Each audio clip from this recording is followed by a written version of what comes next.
Today on Laser Update, we meet Catherine Haddon, an OCC nursing major who is also the student representative on the Board of Trustees. Coming up next on Laser Update.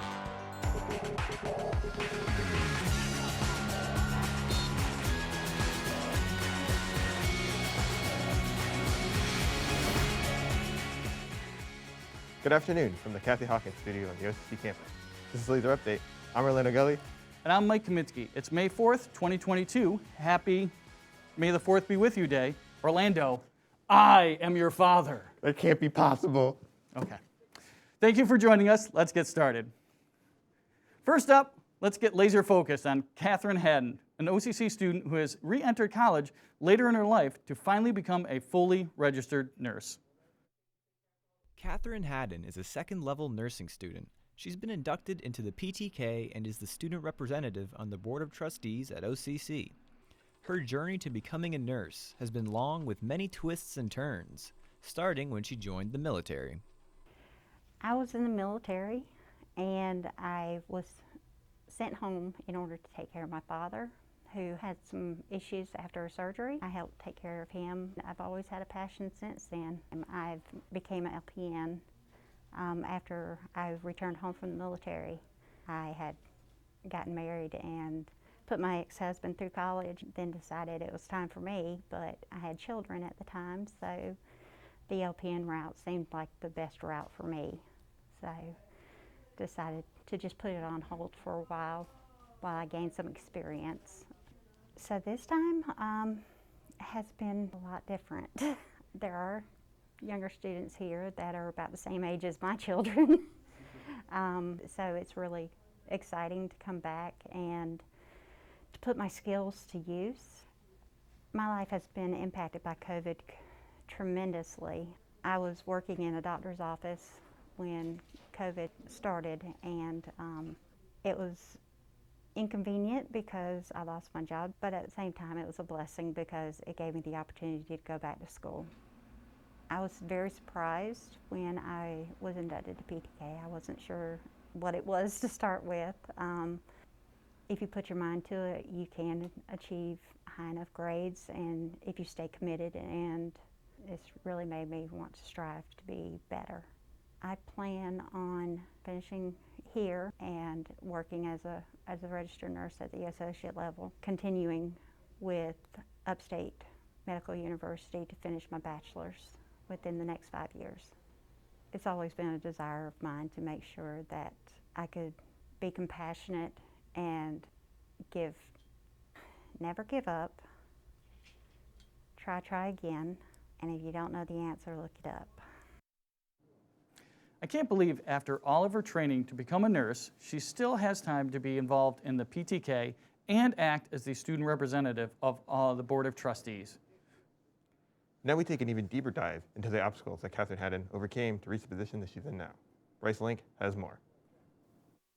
Catherine Haddon's journey to becoming a nurse was filled with barriers, but she persevered triumphantly through it all, starting with the story of how she arrived in New York. I was married in a somewhat abusive relationship. So after 25 years, I opted to leave. And unfortunately, I left 2 children and 2 grandchildren behind in order to further help myself and to make sure that I grew. The oldest child is an adult married with 2 children. The second child was a senior in high school, so she didn't want to leave friends and family down in Georgia. Sadly, right after Catherine overcame that roadblock, another one presented itself to her.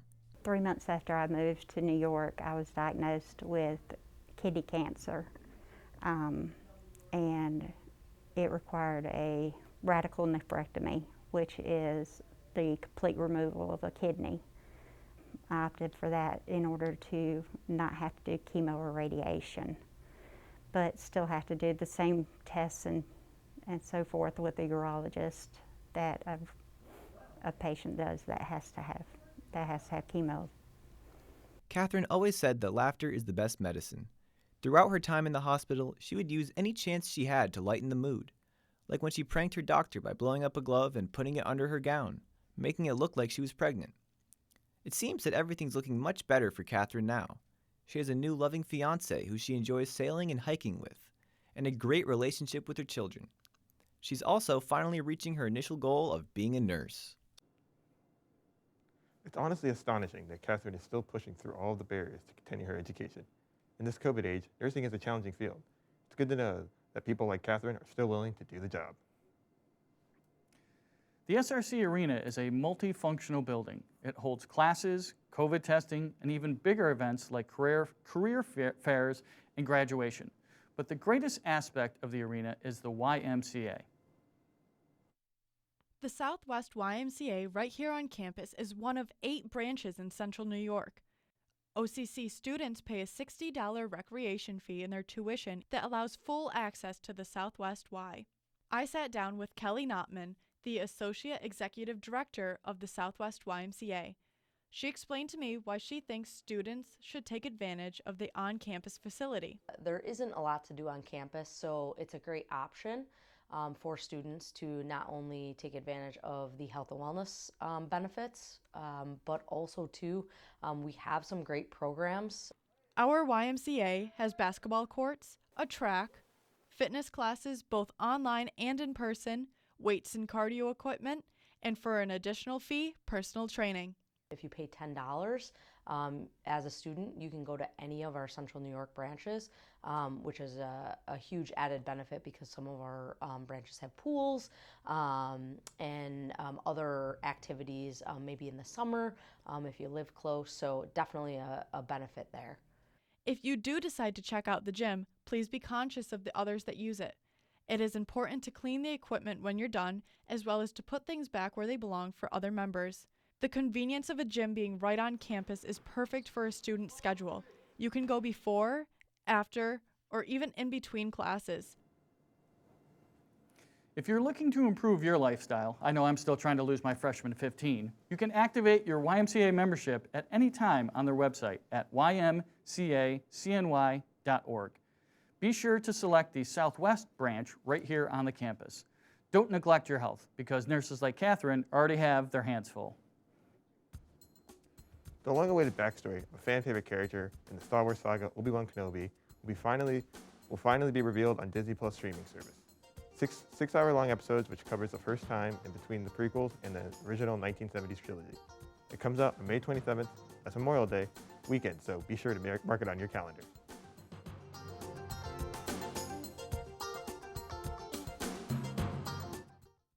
Explore your potential, discover your talents, and transform your life at Onondaga Community College. Onondaga's expanding campus features 4 residence halls, the SRC Arena, and a new state-of-the-art building for the music department. Onondaga's diverse mix of students enriches classroom discussions, fuels creativity, and prepares you to be part of a community. Visit sunyocc.edu and discover why more than 40,000 students call OCC their alma mater. Explore your potential, discover your talents, and transform your life at Onondaga Community College. Onondaga's expanding campus features 4 residence halls, the SRC Arena, and a new state-of-the-art building for the music department.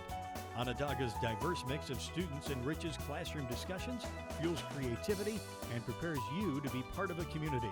Visit sunyocc.edu and discover why more than 40,000 students call OCC their alma mater. It's time now for laser update weather for this upcoming weekend.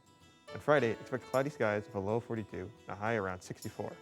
On Saturday, expect more of the same with slightly higher temperatures. On Sunday, expect the sunny skies with a high around 67. Looks like it's been great weather, getting hotter outside. Luckily, OCC has Dr. Peter Cry, who's always had a passion for making the world a better place. His love for plants and saving the planet is shown in and out of the classroom. Lauren Lyons has more. Peter Cry is a professor of biology at OCC, and he is very passionate about plants and the well-being of our planet. He strives to educate his students about ways to maintain the planet's health and hopes his words will spread to create change. I am a professor of biology, majors biology, and of a course called Environmental Health, a course of my own design, which is designed to put the earth back into its proper condition. I want to make sure that we can get the many pieces of this planet that have been severed back together, make it sustainable, and make it fair, equitable for all living creatures, not just humans. My favorite area on campus, since it is very, very early spring, I will say the greenhouse, which is a floor up and which I have been lucky enough to appropriate, mainly by myself, so that I can keep my plants that don't do quite so well over winter up there. And it also allows me a bit of peace, solitude, and an oxygen fix whenever I desire to go up there and commune with my plants. Professor Cry definitely has a love for plants, and he will continue to inform others about their importance beyond the classroom. If you're ever walking around Ferrante Hall and want to visit the greenhouse, be sure to ask Professor Cry. And you can visit the greenhouse on the 3rd floor of Ferrante Hall. Next up is another one of Professor Cry's projects. It seems like his passion for plants transcends just the greenhouse. In fact, you can find a self-sustaining living wall on the staircase leading up to the green room. Our producer Bryce Link has the details. On the 3rd floor of Ferrante Hall, you'll find OCC's most beautiful and best-kept secret, the living wall. The living wall is massive, standing at 8 feet tall and 10 feet wide, and is filled to the brim with an ecosystem of different plants thriving together. It is also self-sustaining, with water being consistently pumped into the installation through pipes, so the plants are always in great health. The living wall isn't only a pretty sight to behold. The plants help improve our air quality by removing pollutants and releasing oxygen. They also improve the building's acoustics and makes the sitting area feel much more welcoming. Last but not least, the living wall is used to teach. Scattered around the installation are text boxes, which briefly informs passers-by on environmental science. So, if you're walking through Ferrante or need a place to study, check out the living wall on the 3rd floor staircase. I never knew OCC had such an interesting feature, and it's really interesting how they have an automatic watering system. I have to go check it out the next time I go to Ferrante. The spring 2022 semester is coming to an end. With that, finals week is right around the corner. Do you have a favorite place to study? Dree Gardner takes us to some of OCC students' favorite places in our pulse of the campus. As final week approaches, students will need a place to prepare for exams. I went around campus and asked students who are their favorite places to study. This is what they had to say. My favorite place to study on campus is the student government office because I get to be surrounded by my awesome coworkers. I think my favorite place to study here at OCC is the ASL lab because you need a key to get in and you can have a limited number of people in there and it's silent. One of my favorite places to study right after class tends to be Coulter, but if it's like late night and most of the places are closed down, it would either be the art gallery that is right under Ferrante or over in the lounges. You heard it here first. The top favorite places for students to study on campus. This is the Pulse of Campus for Laser Update. I'm Dree Gardner. In every 3-hour course you take, it is recommended that you study at least 1 hour for each course. So hopefully you found a comfortable chair or a quiet corner or possibly even a noisy area to spend that crucial extra time for each class. Every Friday in the Performance Hall in our brand new music building, students are required to perform in front of an audience of their peers. They call it a convocation, and a good response may lead to the next level in their music career. Vincent Tran takes us there.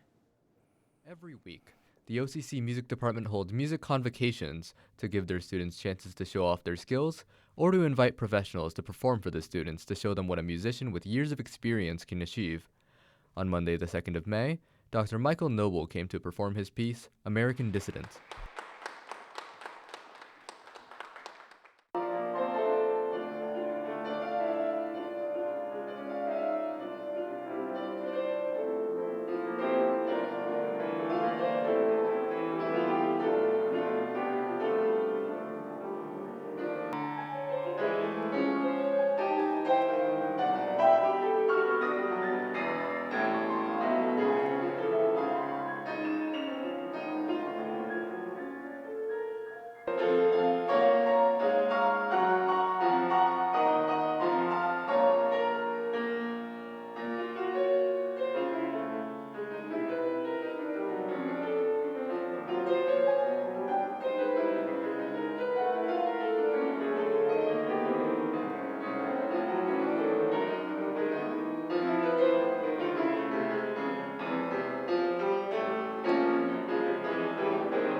Dr. Noble's performance was truly breathtaking, and I can almost guarantee you that upon a quick search of the OCC music calendar, you can find an amazing performance happening on campus that you'll love.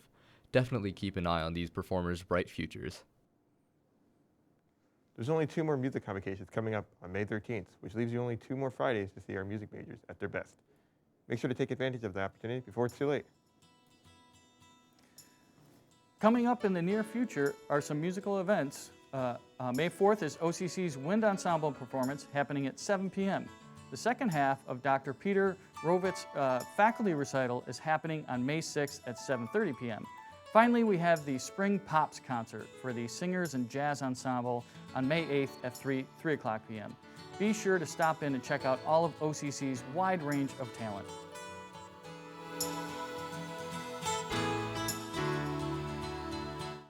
Explore your potential, discover your talents, and transform your life at Onondaga Community College. Onondaga's expanding campus features 4 residence halls, the SRC Arena, and a new state-of-the-art building for the music department. Onondaga's diverse mix of students enriches classroom discussions, fuels creativity, and prepares you to be part of a community. Visit sunyocc.edu and discover why more than 40,000 students call OCC their alma mater. Explore your potential, discover your talents, and transform your life at Onondaga Community College. Onondaga's expanding campus features 4 residence halls, the SRC Arena, and a new state-of-the-art building for the music department. Onondaga's diverse mix of students enriches classroom discussions, fuels creativity, and prepares you to be part of a community. Visit sunyocc.edu and discover why more than 40,000 students call OCC their alma mater. The Onondaga Lasers baseball team played 2 doubleheaders against Niagara County Community College this past weekend. In the first game on Saturday, we won 2-1, and in the second, we lost 1-11. However, on Sunday, the Lasers lost both games in an embarrassing defeat. First game losing by 8, and the second a whopping 0-12. Let's hope they finish the rest of the spring with a winning record. On this upcoming Thursday, May 5th, our baseball boys hit the road to play a pair of games against Broome Community College. The times are 2 and 4 o'clock. Then on Tuesday, May 10th, they go to play Jamestown Community College. 3 and 5:30 are the game times. We take a look at one of OCC's most unique art students, Wynn Pitnick. He started his artistic career as a woodworker, which greatly impacted his journey into the world of pottery. Bryce Link got up close and personal with his process. Wynn Pitnick is a multidisciplinary art student at OCC. He mainly creates pottery and carves wood and stone, but there's nothing that he hasn't tried. I would say the first actual art piece would be this etched board of wood I made around the 4th grade. It just started with me sitting in this workshop. I just took a Dremel tool and started etching into just some old board I found, and for the first time I felt I was able to express myself in a new physical way that I wasn't able to before. After Wynn discovered his love for creating art, he became hungry to express himself in as many ways as possible, and he quickly discovered pottery. As soon as I transferred into a new school and looked into that ceramics room, I knew I had to get in there. I just knew this is what I'm doing for the rest of my life. I think what sets me apart is my original background as a wood carver and a small stoneworker was wood carving it's all subtractive. You can't add, you can only take away. And with clay, it's the complete opposite. It's mostly additive. And once I came into it with the subtractive thought process in mind, I found immediately I was creating different pieces than anyone else in the room. I was searching to create some sort of little woodish nymph figure, and I carved a body in the first day, and then the next day I came back and stared at it. It's more interesting with the blockhead, and somehow more can be conveyed with it, and it leaves a bit of mystery for the viewer, and that was amazing to me. I want to attend Syracuse University. I'm enamored with their arts program, and I feel that Syracuse is just such an amazing artistic town, from music to art, and to Everson. Of course, one day I hope to get my pieces in there and maybe one day even gain like a curatorial position or some sort of staff position, but I just know I gotta make the ceramics around here as best as it can be. Wow, I can't believe he can make such interesting and professional looking art all from his own basement. Possibly in the future, you'll be able to find him as a curator at the Everson. And finally, let's take a look at an OCC student who has had enough of the political divide. He believes that the recent pandemic has made this problem even worse. Let's hear what he has to say.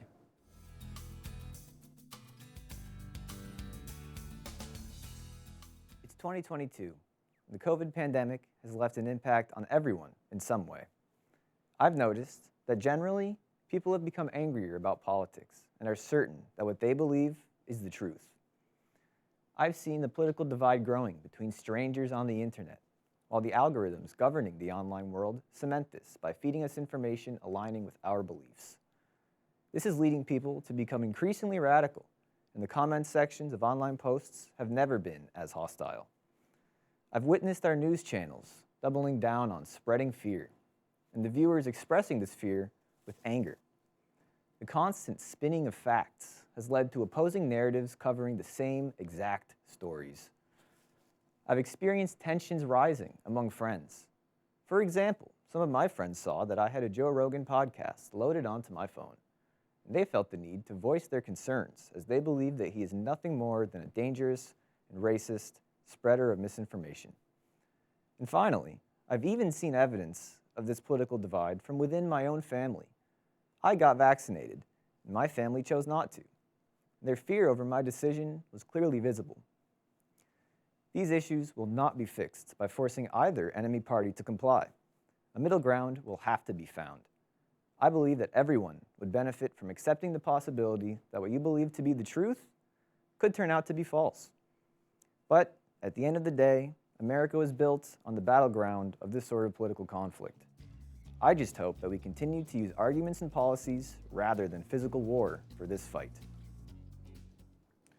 Let's hope that fully recovering from the pandemic will weaken the political divide like how Bryce thinks it will. It would be a very sad thing if this becomes our new normal. Thank you all for joining us today on Laser Update. I'm Merlin O'Gully. And I'm Mike Kaminsky. We'll see you next week.